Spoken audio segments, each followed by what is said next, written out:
1 Pedro, capítulo de número 3, verso 15. Leiamos todos juntos. Antes,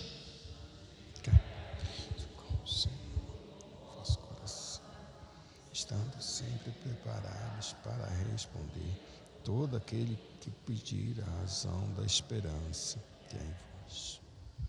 Hoje a gente vai estudar mais um pouco a respeito dessa esperança. A respeito da razão da esperança que é em nós, porque nós fazemos o que fazemos, pensamos do jeito que pensamos e falamos do jeito que falamos.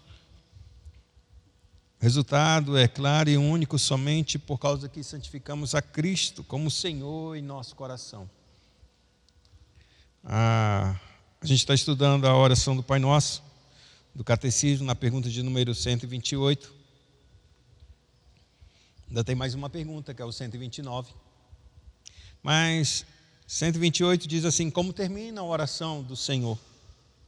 Pois teu é o reino, o poder e a glória para sempre.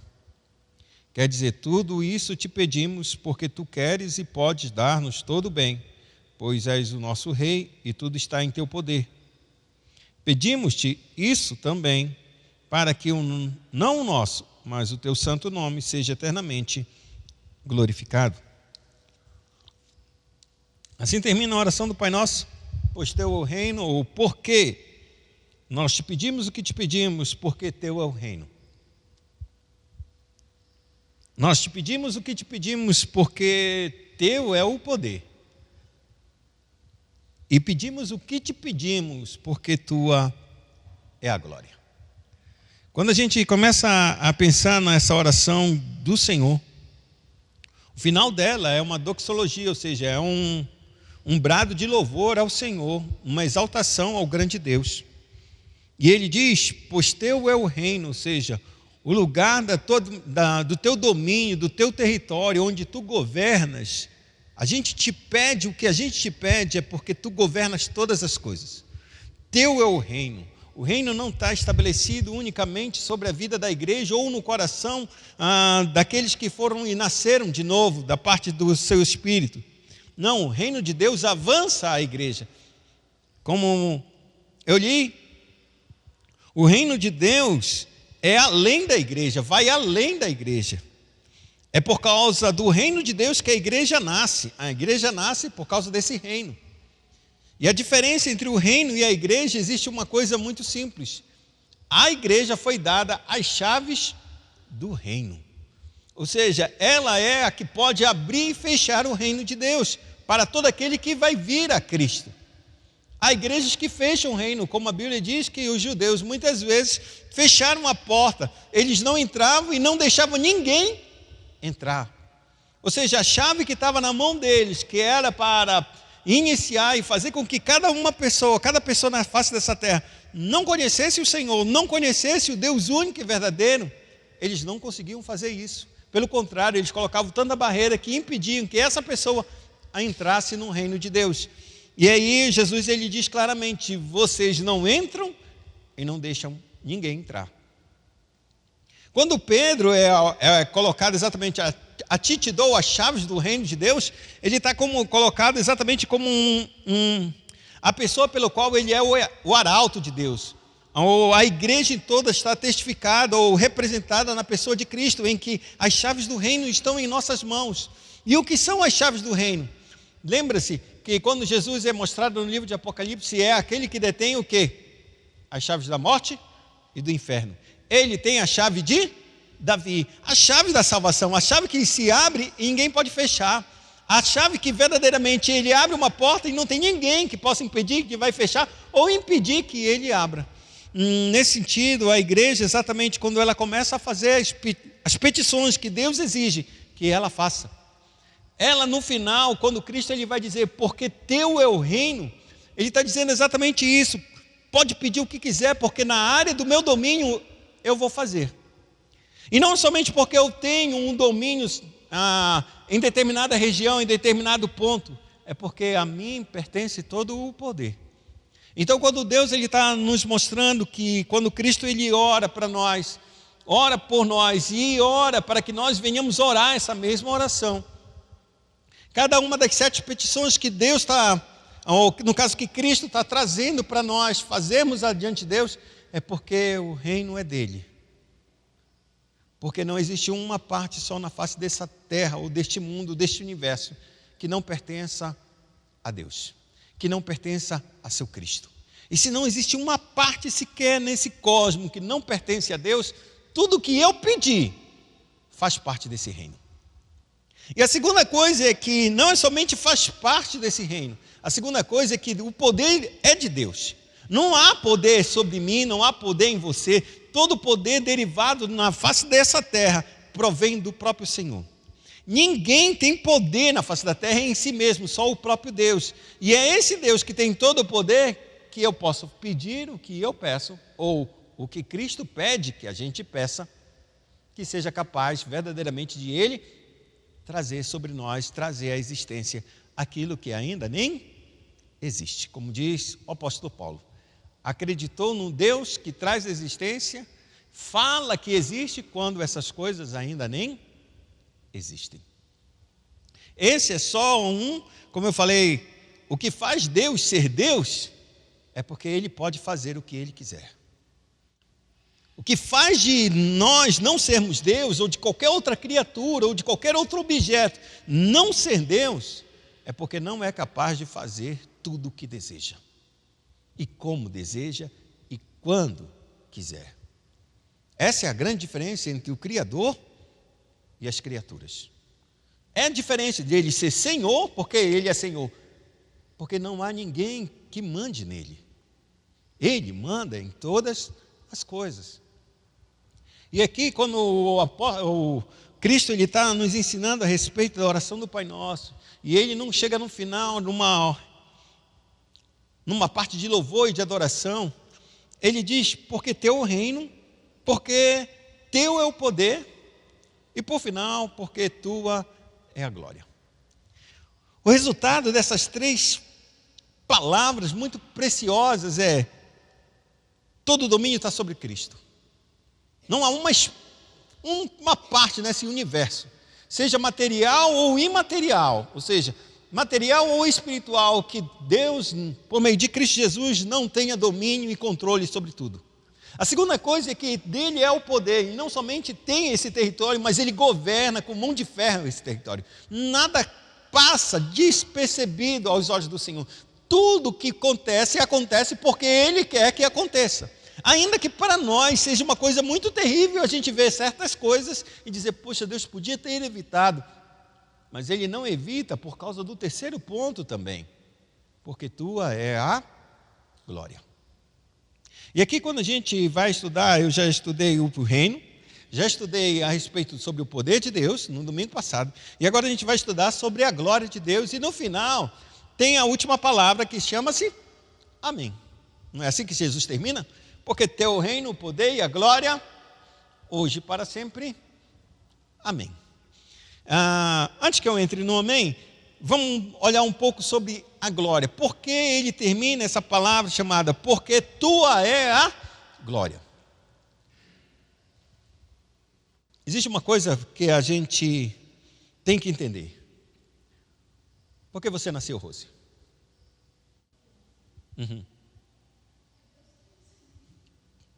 Primeiro, porque Deus te criou. Ponto. E que mais?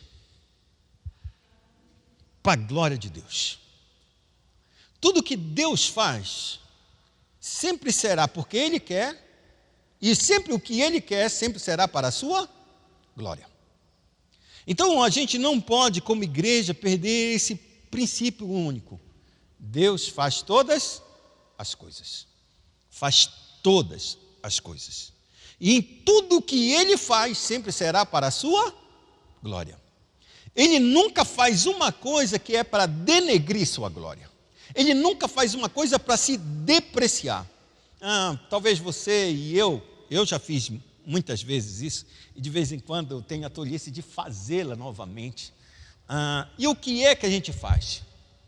Quando a gente se sente extremamente ferido, chateado, machucado conosco mesmo, a gente empreende uma determinada tipo de situação, ou de alguma determinada tarefa, alguma coisa a gente faz para nos machucar. É ou não é? Pode prestar atenção, você vai fazer alguma coisa que vai te machucar, porque tu queres te punir.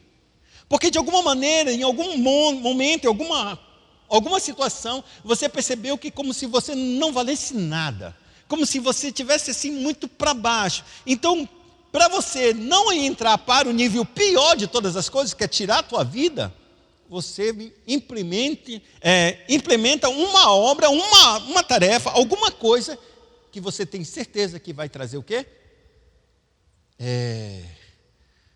Um prejuízo para a sua vida. Vai trazer você se sentir ferida. E aí você vai dizer, bem feito para mim mesmo. É mais ou menos isso. E muitas vezes a gente faz isso, colocando a gente, às vezes, em determinadas situações de risco mesmo. Como se a gente quisesse nos punir por algo que a gente fez, e a gente não tem coragem, não seria exatamente a palavra não ter coragem de pedir perdão, mas a gente não se sente perdoado, mesmo que tenhamos pedido perdão a Deus. É de que, de alguma maneira, a gente tem que fazer alguma coisa para nos punir, porque só o perdão de Deus, e a gente imagina que o perdão de Deus está isolado da cruz de Cristo. Deus te perdoa porque Ele te mata, e mata você em Cristo. O perdão não é uma coisa banal, não é uma coisa fácil, não é uma coisa que eu digo, olha, eu estou assinando um cheque, toma seu, está devendo o seu Jorge 2 milhões, aqui, estou te dar 3 milhões, assim, para te ficar tranquilo da vida.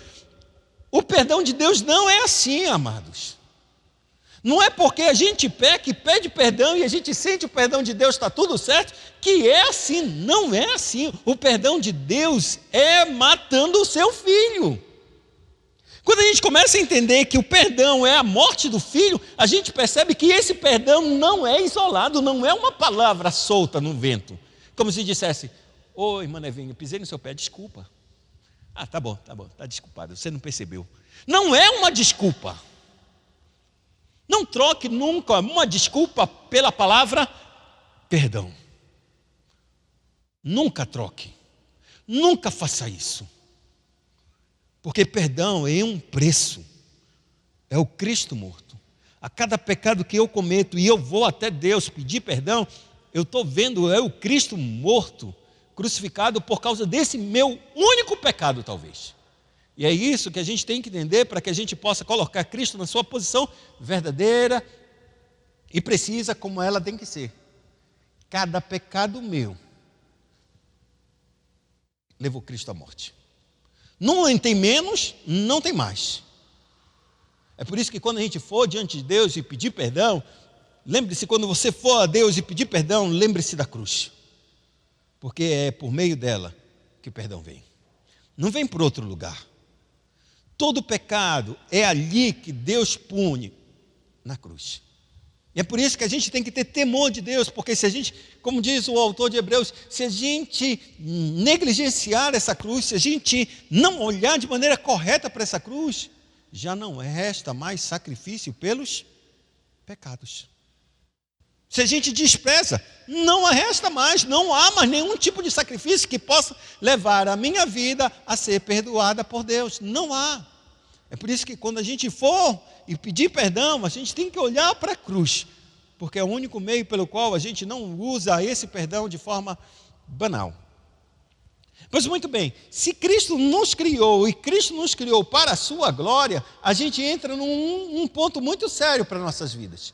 Porque tudo aquilo que Deus nos ensinou a pedir na oração do Pai Nosso, que são 7 petições, no final, cada uma dessas petições, uma vez que elas são cumpridas, executadas, nós a alcançamos,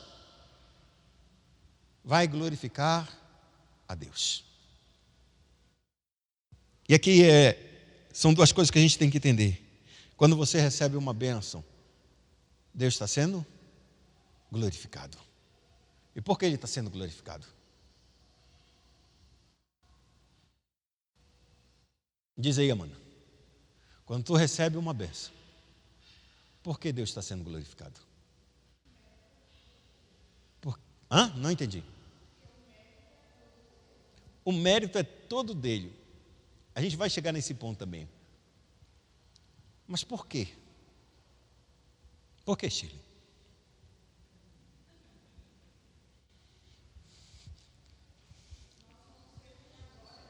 Nós fomos feitos para a glória a Deus.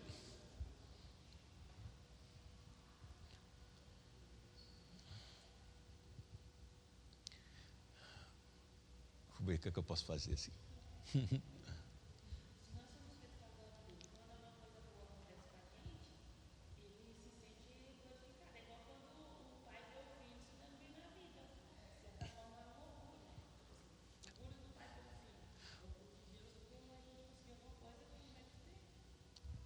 Esse é o ponto mesmo, porque tudo que você pedir para Deus, e Deus faz, é porque o poder é dele.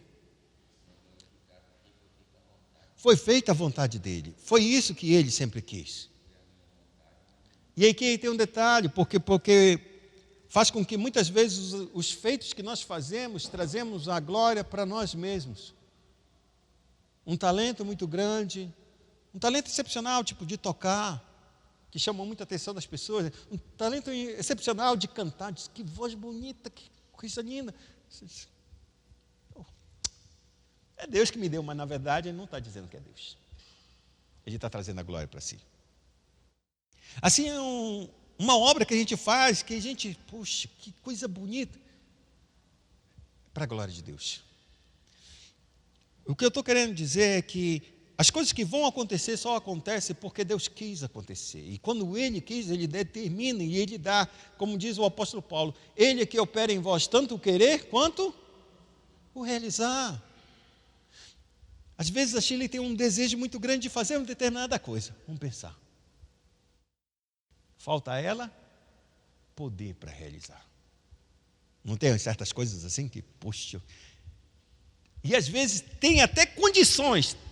Entenda, tu tem condições. Não é nenhuma coisa mirabolante conseguir determinada coisa. Ela tem condições. Ela pensou, ela tem tudo certo.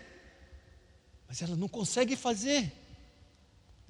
E que a gente olhando de fora disse, como é que tu não consegue fazer isso, rapaz? Porque o poder é de Deus.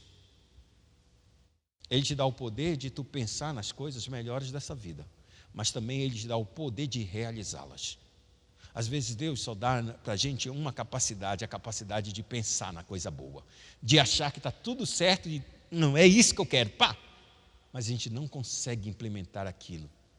Porque é só Ele, e só para Ele é a glória. Para que a gente saiba que por mais simples que seja uma coisa, mesmo que a gente suba no nosso coração o desejo de fazê-la, a gente não tem poder em nós mesmos para executá-la. É necessário que Deus nos conceda a graça não somente de desejar, mas também de executar. Isso é muito difícil para nós entendermos dentro de uma sociedade que é muito cheia de méritos. Tu podes, tu fazes.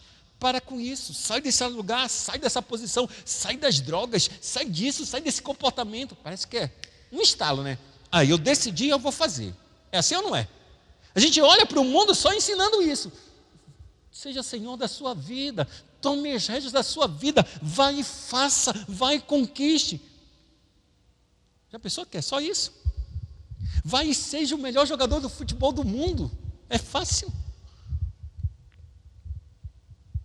Vai, seja o melhor profissional da vida. Não, seja o melhor que Deus te deu para ser. Seja o melhor que Deus te colocou para ser. Não diminua nenhuma tarefa que Deus colocou na sua vida, porque isso é glória dele. Porque cada centímetro que tu avance é pelo poder de Deus que você avança. E cada centímetro que você recua é pelo poder de Deus, porque isso vai glorificar a Deus, para que a gente saiba que a gente depende sempre dele. A gente é diferente dessas pessoas do mundo, que não levam em consideração Deus, que não levam em consideração os planos de Deus e os propósitos de Deus, e que nós fomos criados com um propósito, e digo, esse propósito não era para uma derrota, esse propósito não era para viver a morte, o propósito de Deus sempre foi para glorificar o seu nome. Eu criei cada coisa para glorificar.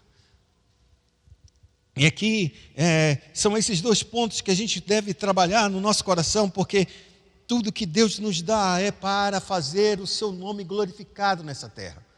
E aqui tem um detalhe maior.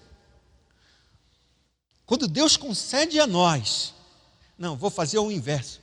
Quando Deus não concede uma determinada bênção algumas pessoas, ou a todos nós, sempre Deus não vai nos conceder determinadas coisas. O que acontece com esse coração, Alana? O que acontece com o coração de que quando tu pedes uma coisa, não seja o teu exatamente, quando tu pede uma coisa e Deus não te dá aquilo que tu queres, sabendo que tu está pedindo uma coisa que é justa e verdadeira, boa, que glorifica o seu nome, mas ainda assim Ele não te dá. Tá, mas...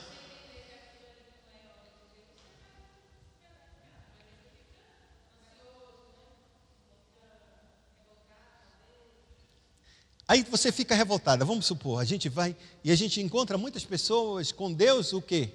Revoltados porque pediram uma coisa e Deus não fez. E às vezes fez até o que Ele nunca pediu, ou seja, não era isso que eu queria. Eu lembro da minha avó, eu acho que eu já contei, mas eu vou repetir só para vocês terem uma ideia. Não tem coisa melhor do que uma pessoa ser salva, não é não, Shirley? Tipo assim, eu estou orando pelo meu pai, pela minha mãe, pelo meu irmão, nunca conhecem Cristo. Aí vai... Eu sou da igreja presbiteriana e meu irmão vai e conhece Deus na Assembleia de Deus. Ia ficar triste? Minha avó ficou. Ficou revoltada. Não só ficou triste, mas ficou revoltadíssima. Deus, eu não te pedi para eles serem salvos em qualquer outro... Era na Assembleia de Deus.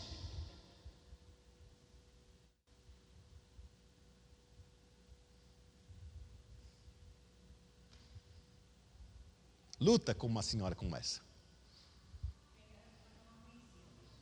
Não, ela conhecia, irmã. Mas esse é o ponto. A gente deixa tudo na mão de Deus para Deus salvar, mas a gente quer que Deus salve e coloque a gente em determinado lugar. São os desejos do nosso coração. Não só...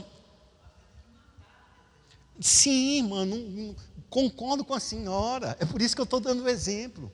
Não era uma mulher que vivia errada, não. Caminhava com Deus, olhava a nossa vida, a nossa casa, de festa em festa, de orgia em orgia. Ela se desesperava. Muitas vezes saía de casa, ia para a casa dela, morava fora, sozinha. Depois de um tempo, ela voltava de novo para a nossa casa, porque Deus sempre mandava ela voltar para a nossa casa. Ela sempre dizia, Deus aqui não está me mandando ficar aqui, porque senão eu já tinha ido embora dessa casa.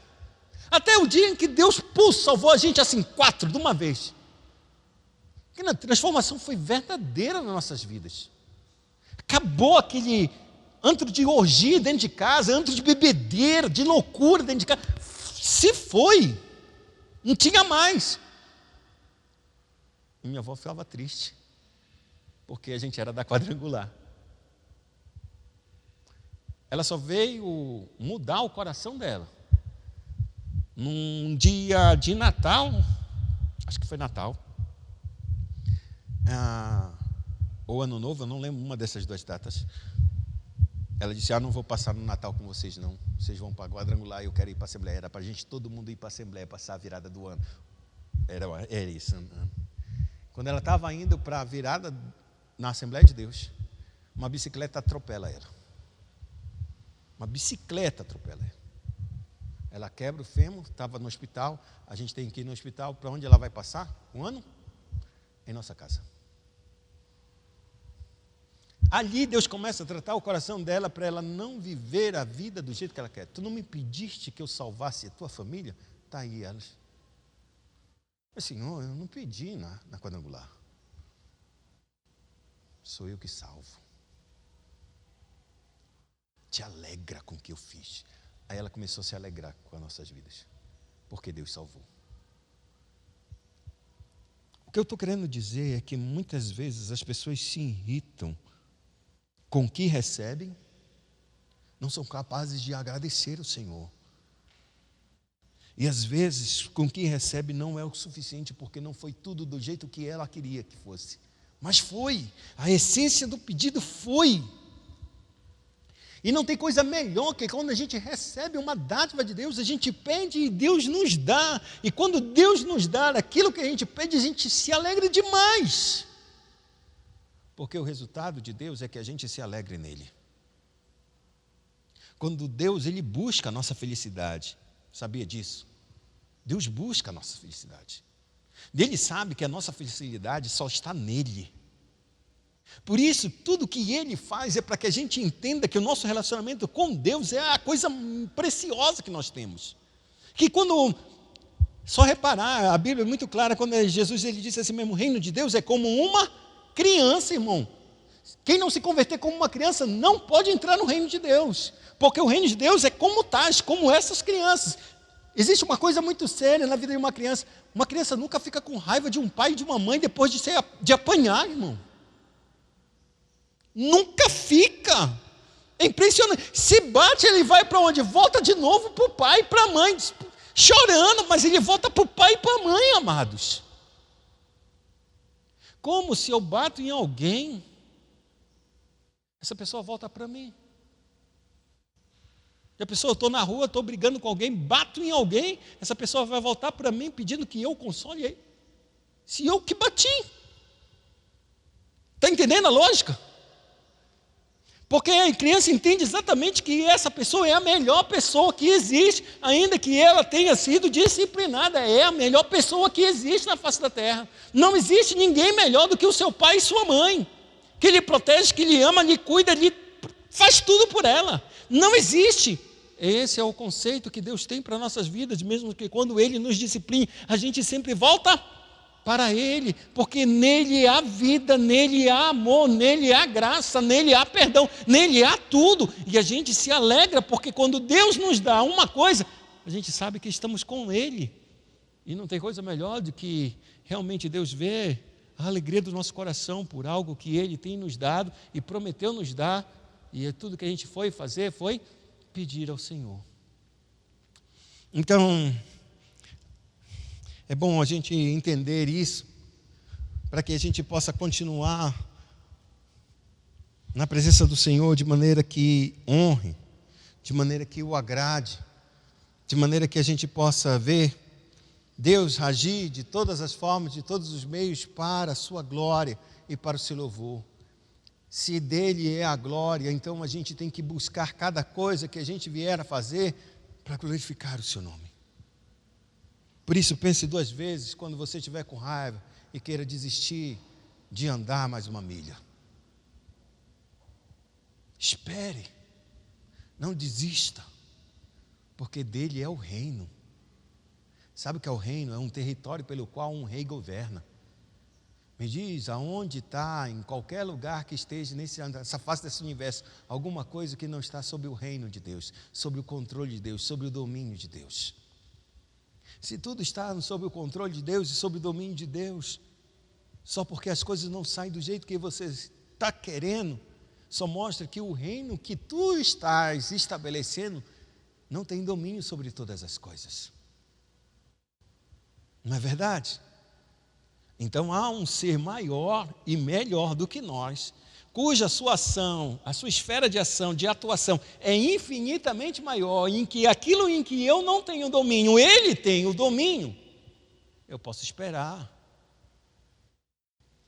Porque tudo tem um tempo e um modo certo de acontecer as coisas. E não somente tem um domínio, Ele tem um poder, coisa que eu não tenho poder. De maneira que eu posso continuar perseverante em oração. Mas muitos de nós, muitas vezes, paramos nossas orações. Cessamos nossas orações. Desistimos de orar. Por não receber, por demorar a espera. E o nosso coração está ficando cada vez mais amargurado, porque o ato de nós não orarmos mostra exatamente a nossa rebelião contra Deus, nossa amargura contra Deus. Por que eu vou orar a um Deus que não quer me ouvir? Por que irei bater numa porta se ela nunca vai se abrir? E quando a gente pensa nisso, a gente pensa antibíblico. É uma maneira de pensar antibíblica. Por quê?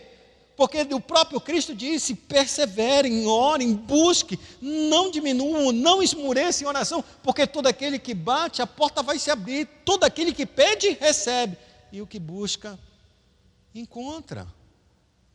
Se a gente tem essas exortações para orarmos e buscarmos a Deus, é porque Deus deseja que nós entremos diante dEle em comunhão. guardado o nosso coração nele, para que ele em todas as coisas possa glorificar o seu nome, mesmo quando as situações estão mais difíceis na nossa vida, mesmo quando for o impossível a gente pedir. Vocês já pediram alguma vez um impossível para Deus? Já pediu?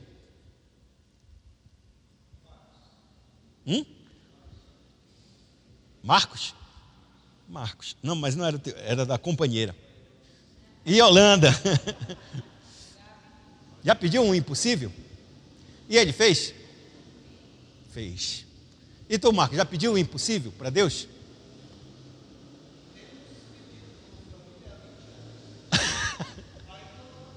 Não, mas tá bom, tá pedindo. Já pediu o impossível? Ele já fez? Ainda não? Não era da vontade dele? Mas pode ser feito? Mas tu tem certeza que não é da vontade dele? Não, então é outra história. Não está no tempo dele e não a vontade dele, são duas coisas diferentes. Quando não é a vontade dele, não existe tempo. Não é.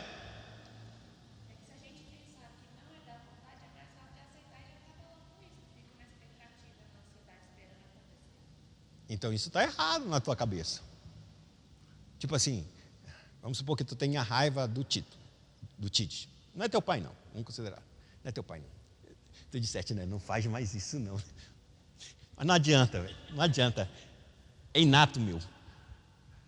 Talvez eu faça isso com como é o nome dele? Com Cleito. Talvez eu nunca mais faça isso com Cleito. Mas eu vou mostrar uma coisa. Vocês sabem que eu sempre uso o nome das pessoas, né, para fazer os meus exemplos? Correto? E aí o Cleito, uma vez, ele, pela boca dela, me disse assim, não faz isso não, que fica bolado na minha cabeça. Aí eu disse, tá bom, com ele, eu falando para ela, né, tá bom, com ele eu vou tentar fazer isso. Aí, por isso que eu falei de novo, assim, coloquei o mesmo exemplo, né? E acho que foi 2 dias atrás que eu pensei nesse negócio de novo do Cleito, né? E a minha esposa sempre me bate também sobre essa situação. Eu disse, eu não sei. Eu tenho uma coisa comigo, que se eu usar João e Maria, acho que tem algum João aqui? Não, né? Maria eu sei que tem. E é muitas, né?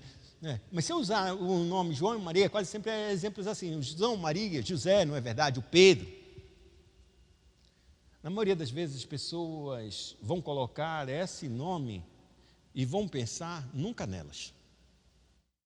Mas quando eu uso o nome da própria pessoa, com os próprios exemplos da pessoa, o negócio muda muito, porque ela sabe que é uma pessoa concreta, que eu olho, que eu vejo, é como se eu entrasse na vida da pessoa. E a minha intenção sempre é essa, que você tome exatamente uma posição como se fosse você essa mesma história. Mas se eu uso outro nome, você sempre vai pensar na outra pessoa, em outro lugar, nunca realmente é o que você é. É assim a minha forma de pensar, pelo menos eu entendo assim. E eu sei que isso causa um impacto muito mais profundo na vida da pessoa para refletir a respeito da conduta dela, ainda que não seja um exemplo real. Mas ela entra nesse exemplo como vida dela. Então, tomando de novo essa ideia, vamos supor, o Tite não é teu pai, e você tem uma raiva enorme dele. Você tem tanta raiva que você quer matá-lo, mas aí, poxa, matar, não posso pegar uma faca e matar, né? Então, vou fazer o seguinte, vou orar a Deus e pedir que Deus mate ele. Pergunta, é da vontade de Deus? Não, é fácil, né? Não é fácil? Porque Deus deseja o quê?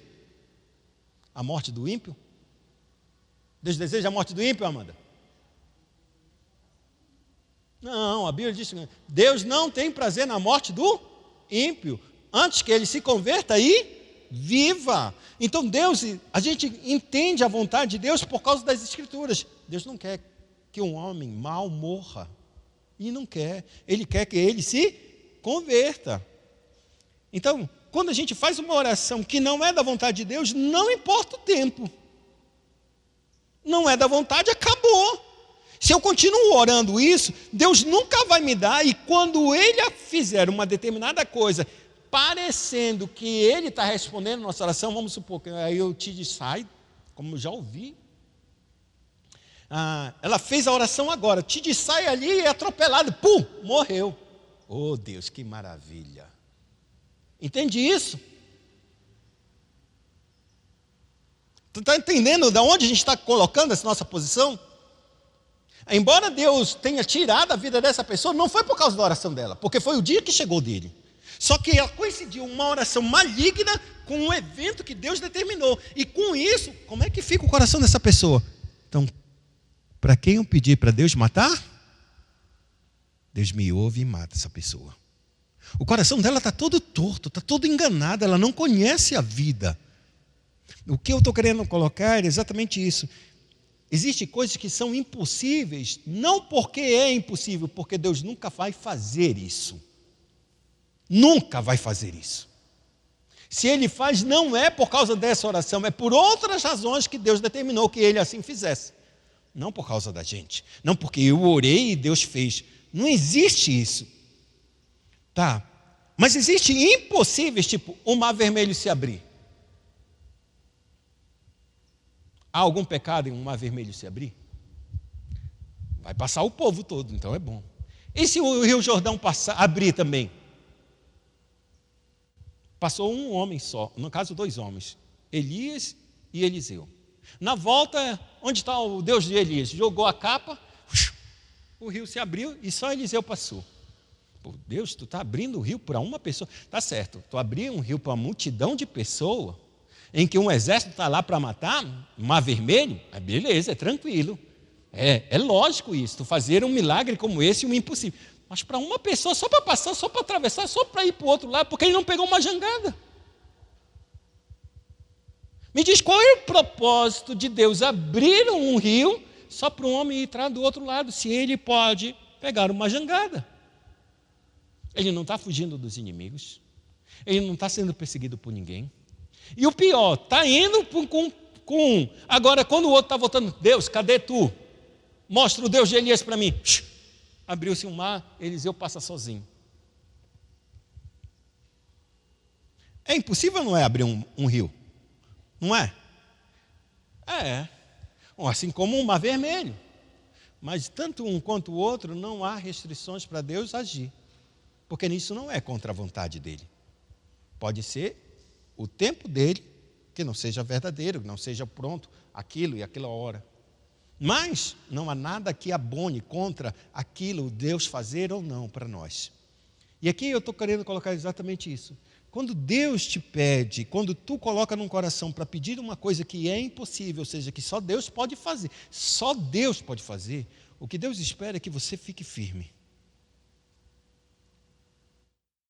Deus espera que você persevere e acredite que Ele é o único capaz, porque se Ele não diz nada contra a sua palavra sobre aquele pedido, então é um pedido dele, porque se subiu no teu coração, Deus está pedindo. Agora, se existe alguma coisa no teu coração, naquele pedido que não é nada, mas que é somente para glorificar o teu nome, começa a colocar um pé para trás a respeito daquilo que tu tens, porque até mesmo a vontade de Deus, ter um filho, pode ser motivo de glorificar o nosso coração. Como Ana pedia um filho, e pedia, e pedia, e pedia. Era impossível para ela, era estéril, então ela foi exatamente na única que pode dar. E começou a pedir. Os anos se passaram e vamos supor, a segunda mulher do seu marido começou a ter filho, um atrás do outro, de escadinha, e ela lá, sem nada. E todo ano pedindo. Todo ano que ela subia no templo, ela pedia. Todo ano. Num dia, ela resolveu fazer o quê? Orou ao Senhor e disse assim: Senhor, tu sabe a minha aflição é a minha dor. Mas se tu me deres um filho, eu te darei o filho para o resto da vida. Se tu me deres, eu te dou. Esse é o processo da bênção nas nossas vidas. Toda bênção não é para nós, sempre será para Deus, irmãos. A gente só partilha da alegria de Deus ter nos dado. Só partilha da alegria de Deus ter nos dado, amados. É isso que é a grandeza da gente colocar tudo na mão de Deus, porque tudo que Deus nos dá, a gente deve devolver para dizer que é dele tudo que ele nos dá. A Bíblia diz que os filhos que nós recebemos são o quê? Herança do Senhor. É tua? É herança. Ele te deu, mas é dele o filho. E qual é a grande alegria? A gente tem um filho, amados. A gente tem mais um filho, a gente tem mais outro filho. Não importa, tudo que Deus nos dá é como herança. Nós não recebemos herança em Cristo? Então tudo que Deus nos dá, porque tudo é teu, Senhor. Porque teu é o reino, o poder e a glória, hoje para sempre. O dízimo que a gente devolve ao Senhor vem de quem? Da renda que Ele nos dá. Nada é nosso, propriamente. E a igreja era tão certa de fazer isso que ela entendia, nada tinha seu propriamente, antes tudo compartilhava entre os irmãos. Atos dos Apóstolos, capítulo 2, versos 43 em diante, ele começa a falar sobre isso. Vendia suas propriedades, entregava aos pés dos apóstolos, e esses distribuíam a cada um quando estivessem necessidade. Eles tinham tudo em comum.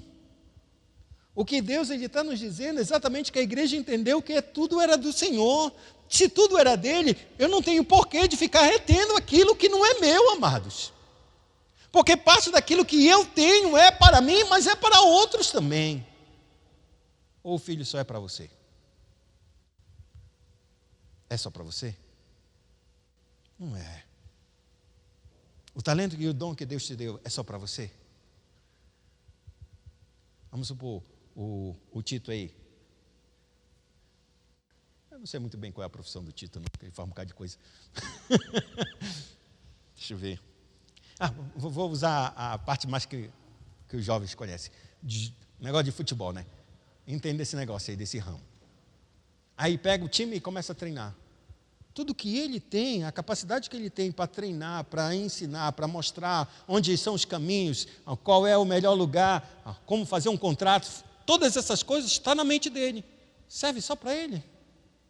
Todos os meninos que vão crescendo e todo mundo que vai treinando, que vai aprendendo, que vai entrando num jogo, ou vai entrando e fazendo um contrato, partiu por onde? Dele. Mas, na verdade, o conhecimento não ficou só nele. A alegria dele ter visto um menino que cresceu e foi fazer alguma coisa dentro dessa área é muito alegre, mas é só um pouco do resultado do que Deus deu para ele.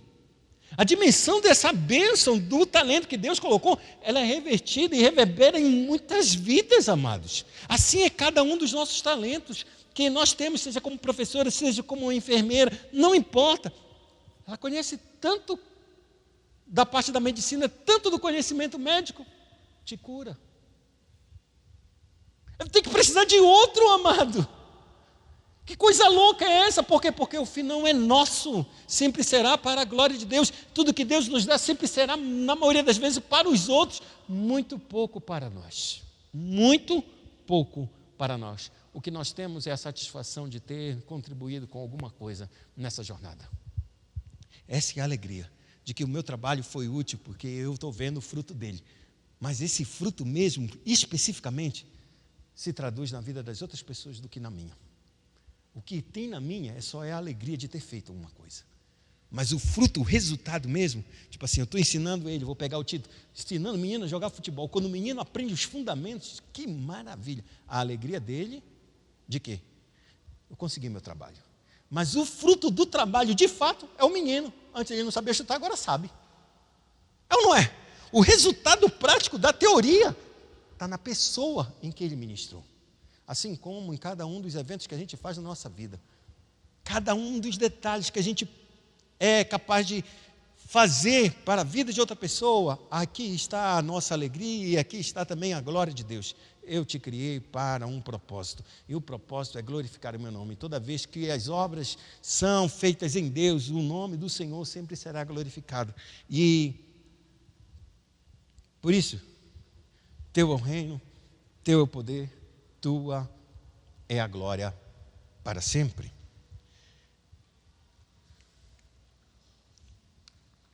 E agora eu vou entrar nesse último ponto. Pergunta de número 129 diz: o que significa a palavra amém?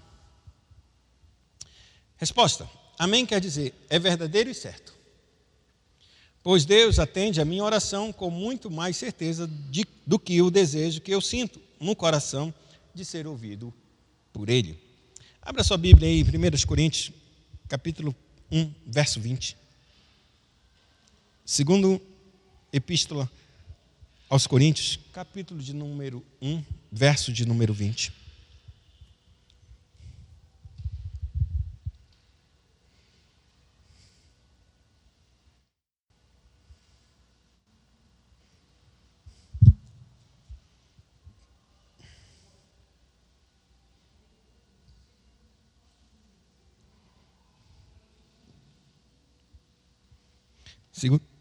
Segundo aos Coríntios.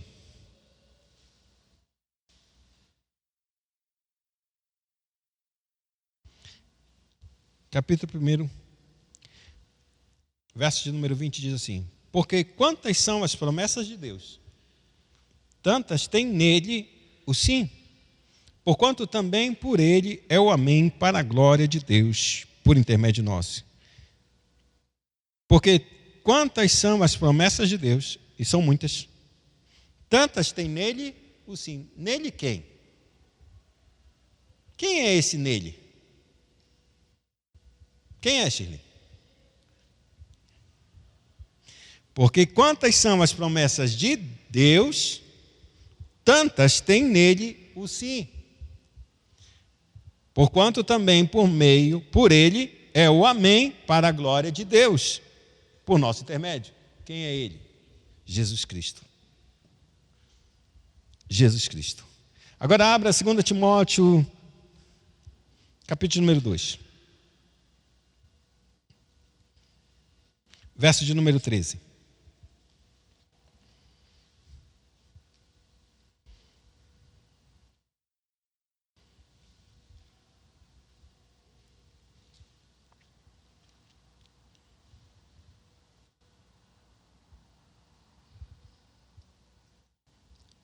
Segunda Timóteo, capítulo 2, verso 13, diz assim: se somos infiéis, ele permanece fiel, pois de maneira nenhuma pode negar-se a si mesmo.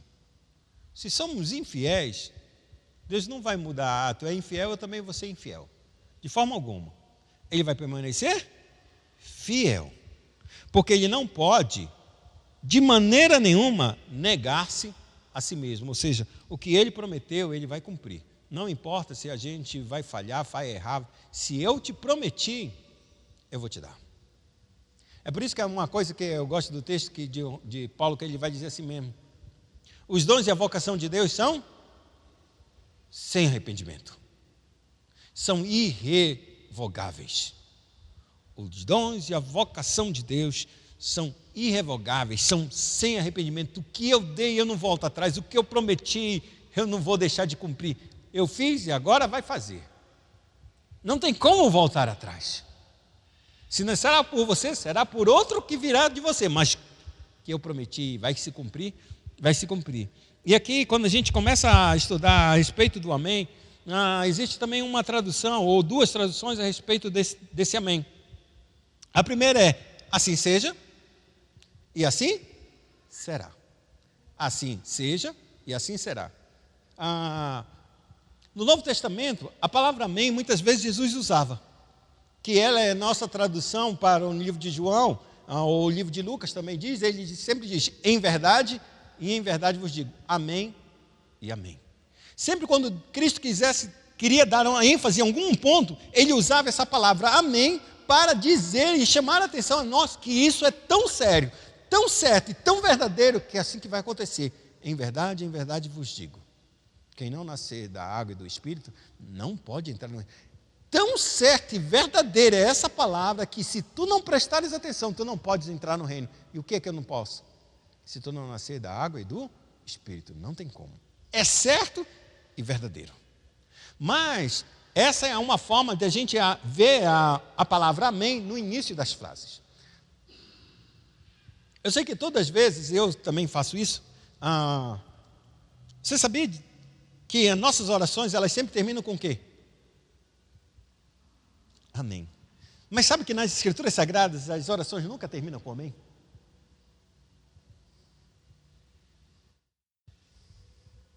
Então nossas orações parece que não são meio bíblicas, não é não?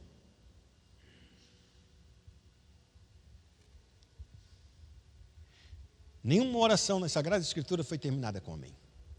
Mas Abraão, e o Pai Nosso? Porque teu reino, o poder e a glória, hoje para sempre. Esse amém está se referindo a quê?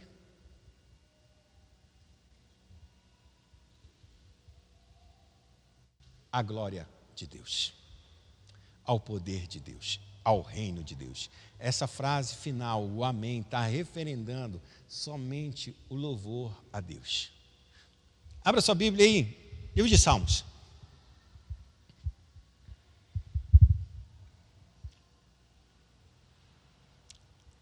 Salmo de número 72. A internet não quer funcionar aqui. Então, vou pegar daqui.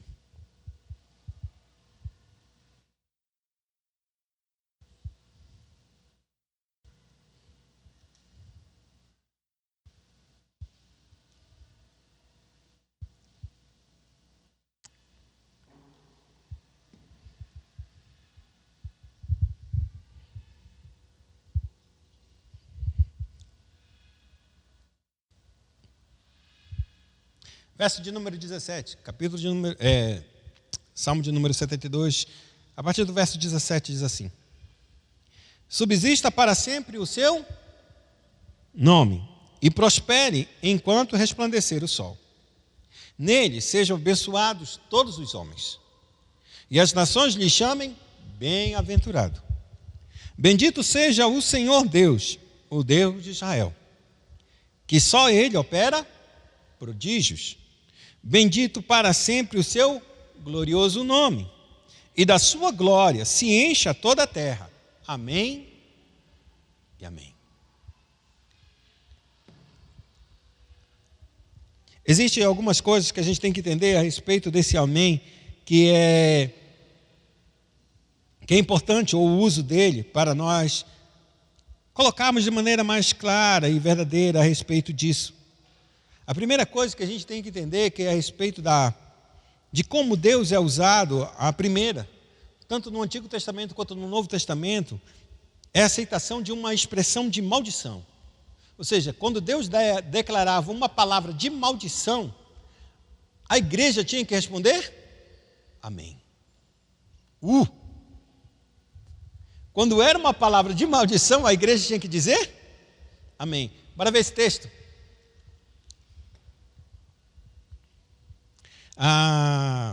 Dentro dessa característica que a Escritura vai dar, veja Deuteronômio, que não está funcionando.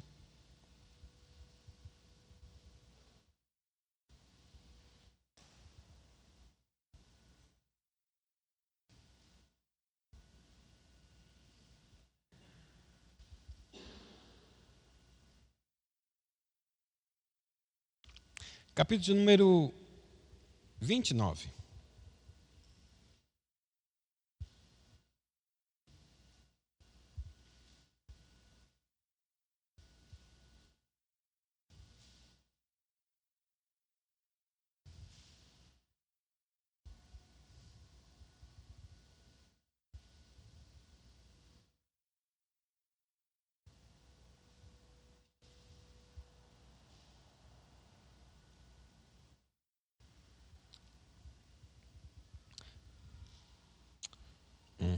Eu troquei aqui. Horrível. Verso 1, capítulo 29. São estas as palavras da aliança que o Senhor ordenou a Moisés fizesse com os filhos de Israel na terra de Moabe, além da aliança que fizera com eles em Horebe. Chamou Moisés a todo Israel e disse-lhe: tendes visto tudo quanto o Senhor fez na terra do Egito, perante vós, a Faraó e a todos os seus servos, e a toda a sua terra. As grandes provas que os vossos olhos viram, os sinais e grandes maravilhas. Porém o Senhor não vos deu coração para entender, nem olhos para ver, nem ouvidos para ouvir, até o dia de hoje. 40 anos vos conduzi pelo deserto. Não envelheceram sobre vós as vossas vestes, nem se gastou no vosso pé a sandália. Pão não comestes, não bebestes vinho, nem bebida forte, para que soubesses que eu sou o Senhor vosso Deus. Quando viestes a este lugar, Seom, rei de Hesbom, e Og, rei de Bazã, nos saíram ao encontro, a peleja, e nós os ferimos. Tomamos-lhes a terra e demos por herança aos Rubenitas, e aos Gaditas, e a meio tribo de Manassés. Guardai, pois, as palavras desta aliança e cumpri-as, para que prospereis em tudo quanto fizerdes. Estais hoje perante o Senhor vosso Deus, os cabeças das vossas tribos, vossos anciãos e vossos oficiais, todos os homens de Israel, os vossos meninos e as vossas mulheres e os estrangeiros que estão no meio do vosso arraial.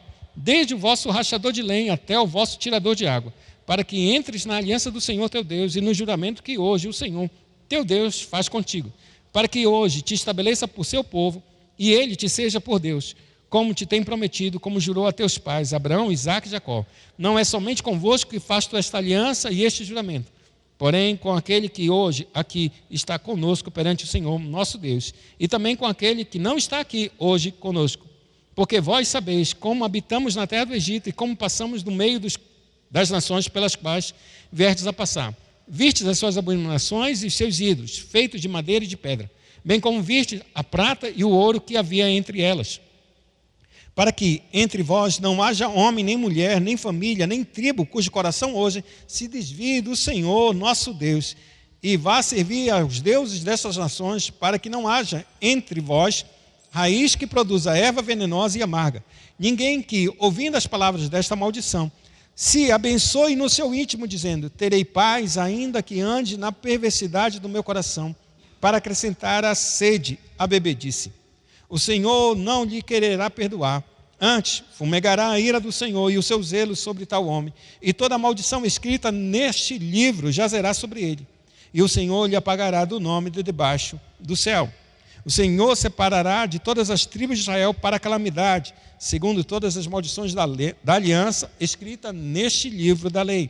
Então dirá a geração vindoura os vossos filhos, que se levantarem depois de vós, e o estrangeiro que virá de terras longínquas, vendo as pragas desta terra e as suas doenças, com que o Senhor a terá afligido, e toda a sua terra abrasada com enxofre e sal, de sorte que não será semeada e nada produzirá, nem crescerá nela erva alguma, assim como foi a destruição de Sodoma e de Gomorra, de Adimá e de Zeboim, que o Senhor destruiu na sua ira e no seu furor.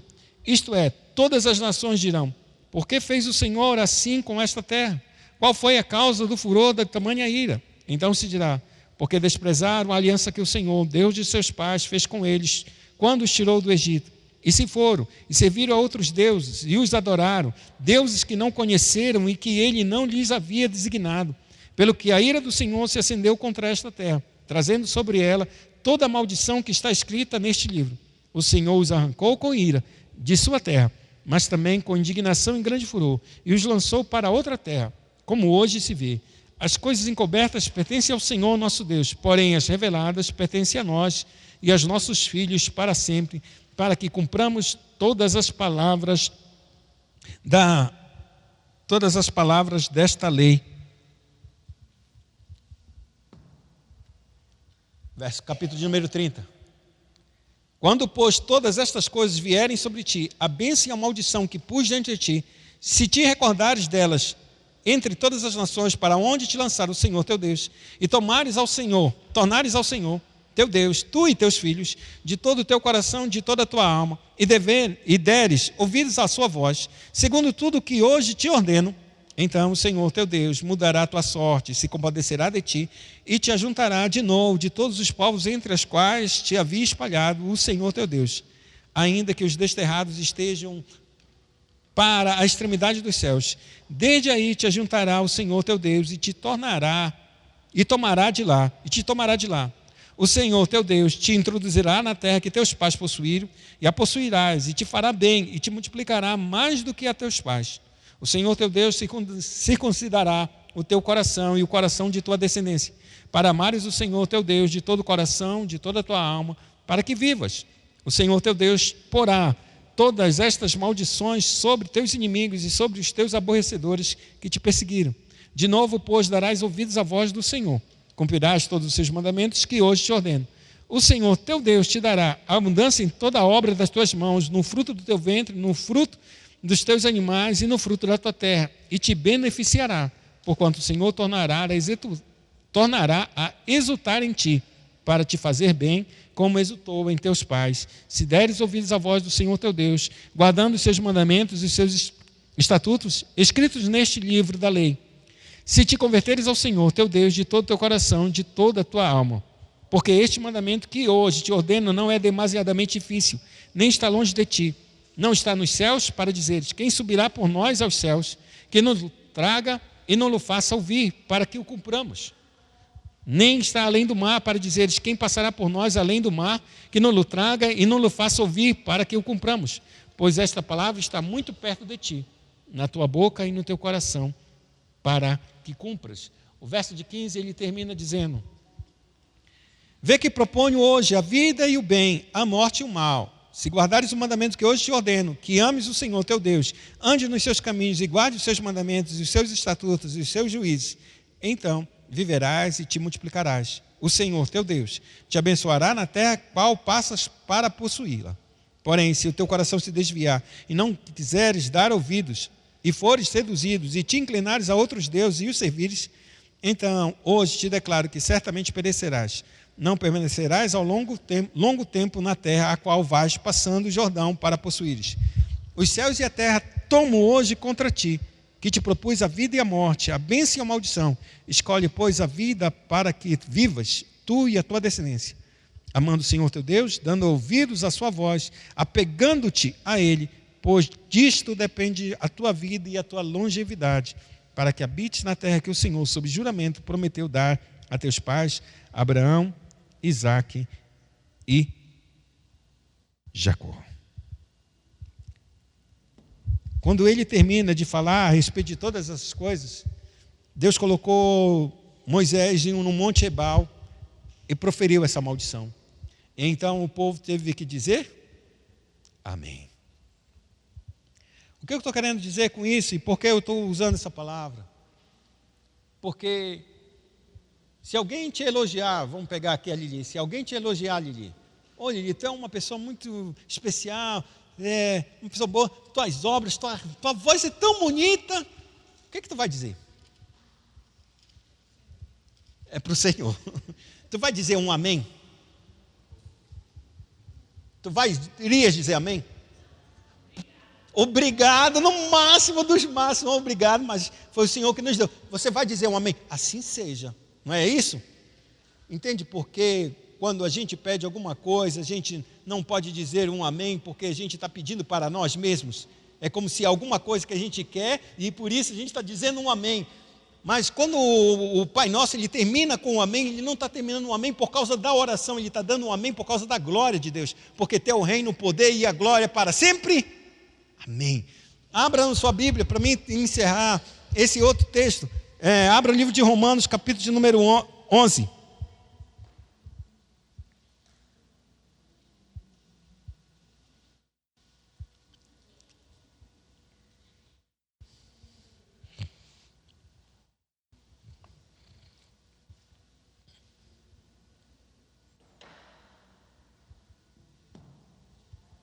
Verso de número 36 somente. Ele começa no verso de número 33, se eu não me engano. 33. Eu vou ler o 33 e a gente só estão 3 versos mesmo, para vocês entenderem. Ó profundidade da riqueza, tanto da sabedoria como do conhecimento de Deus. Quão insondáveis são os seus juízos, e quão inescrutáveis os seus caminhos. Quem, pois, conheceu a mente do Senhor? Ou quem foi o seu conselheiro? Ou quem primeiro deu a ele, para que lhe venha a ser restituído? Porque dele, por meio dele, e para ele são todas as coisas. A ele, pois, a glória eternamente. Amém. Toda vez que a gente terminar uma oração, para você terminar com o seu amém, louve o nome do Senhor. Porque o seu amém será para louvor do Senhor. É isso que o texto ele vai dizer quando Paulo está falando sobre os desígnios de Deus e que a gente não conhece claramente. Todavia, Ele é o Senhor, ninguém foi ensinado, Ele tem o próprio conselho. Ninguém aconselhou a fazer do jeito que Ele faz. E aí Ele termina dizendo exatamente isso. Porque tua é a glória eternamente. Amém. O amém é porque o elogio é para o Senhor. Então, é justo a gente dizer que assim seja, a tua glória seja sempre assim. Que a tua glória seja vista, que o teu poder seja entronizado. Amém. Eu sei que a gente sempre termina, e eu também termino, em nome de Jesus, amém. Mas é importante que a gente comece a fazer um raciocínio, porque a Bíblia diz que toda vez que a gente deve orar com ações de graça. Em toda a nossa oração, por mais terrível que seja, que a gente esteja numa aflição, a gente tem que orar e no final a gente tem que louvar a Deus e agradecer, porque apesar dos apesares que a gente estivesse passando, há motivo de nós louvarmos o Senhor. Porque só o fato da gente irmos até Ele e crermos que um Deus pode fazer o impossível, tem muita gente que não acredita. E se não acredita, como pode ir? O impossível acaba com ela ali mesmo. Não há esperança. É ou não é? Mas se a gente acredita e a gente pode ir até Deus, e Deus é o único capaz de fazer o impossível, então eu ainda tenho uma chance de Deus mudar essa situação. Por isso, eu devo louvar o Senhor por Ele ser a minha sorte, por Ele ser a minha esperança, por Ele ser o meu esteio. Então eu devo terminar a minha oração com ações de graça, com louvor, como Josafá, no tempo da sua angústia, na sua dor, ele disse o quê? Nós não sabemos o que fazemos, mas uma coisa eu sei: nossos olhos estão postos em Ti. Nossa confiança está em Ti. E o povo todo disse: amém. É isso que a gente tem que terminar. A gente tem que fazer um exercício claro de fazer com que todas as nossas orações no final a gente possa virar como Cristo nos ensinou. Pediste tudo. E o final dele disse: livra-nos de cair em tentação e livra-nos do mal, porque teu reino, o poder e a glória para sempre. Amém. Depois de uma situação tão terrível, a gente possa abrir nossos lábios e dizer: Senhor, teu reino, teu poder, tu é a glória. Ou seja, a situação que eu estou está sob o teu controle. Tu és o único que tem poder de mudar. E se tu mudares, será sempre para a tua glória. Amém. Então, que a gente possa entender, porque o Cristo, Ele é o amém. Ele é o amém. Em nome de Jesus, amém. Deus em Cristo nos abençoe. Oremos ao Senhor.